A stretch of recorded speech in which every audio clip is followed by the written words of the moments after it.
Florence and I had an idea as to how to look after this new baby, as we had experimented with Nigel. So by the time David joined the family, Catherine was old enough to be a great help and a terrific sister to him. Time went by. I went each evening to her cottage to make sure she was well. I began to notice that there was something wrong. Are you dying to hear what this is? Yeah. Well, I noticed that one of her arms was quite straight, but bent at the wrist. This I noticed for a few nights. I thought the time had come to tell Florence. Florence came up to Catherine's cot, and sure enough, her little arm was quite straight, only bent at her wrist. Florence looked at this for a long time. "This is a sign, darling. This child will be a great hockey player." I'm not sure about the grade, but hockey certainly was Catherine's game. As Catherine grew up, she was a great joy to our lives. The only thing we had difficulty with was brushing her teeth. Well, that's the only difficult, I'll tell you. She did not like this, and I can remember following her around the bathroom on the line and on the landing, trying to get the toothbrush into her mouth. By the time I got her there was no toothpaste left in the brush. We thought it could have a sport, but it had its drawbacks, as there was endless driving to and from hockey matches. Eventually persuaded Catherine to use her bicycle for transport. When I was in the motor business, if someone was sold a car that gave endless trouble, we didn't blame the owner, we called it a Monday car. Catherine's bicycle was like this, a Monday bicycle. It always seemed to be having things going wrong. Punctures, mudguards falling off, chains having had the links taken in and put out. So when the time came and she had a job, we encouraged her to get a car. I really thought that was the end of bicycles in my life, with my previous experience of them. And I'm going to digress now and tell you about my previous experience of bicycles.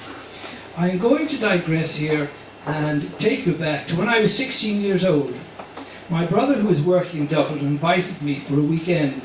He was living in a flat in Balls Bridge, and our only transport was a bicycle.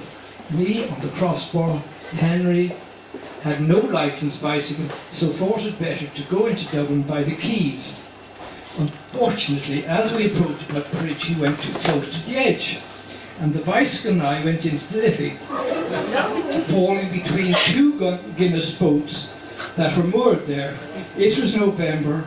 I was very well dressed, and worse still, I was a non-swimmer. So you understand why I have an apprehension of bicycles. I can tell you the next instalment later, but I'm not going to that.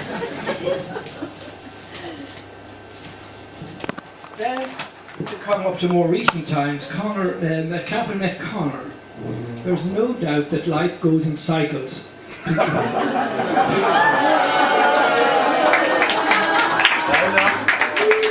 Because here we were once again with a very keen cyclist.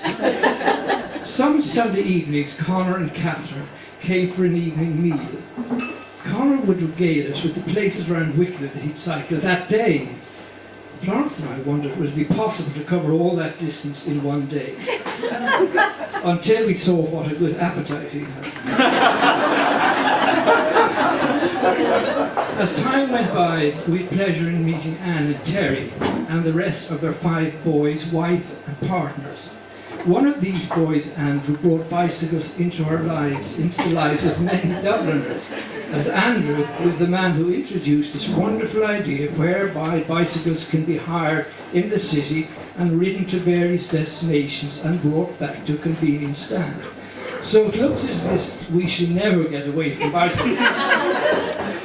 I suppose the Montagues can supply the bicycles, we can just supply the bells to go on.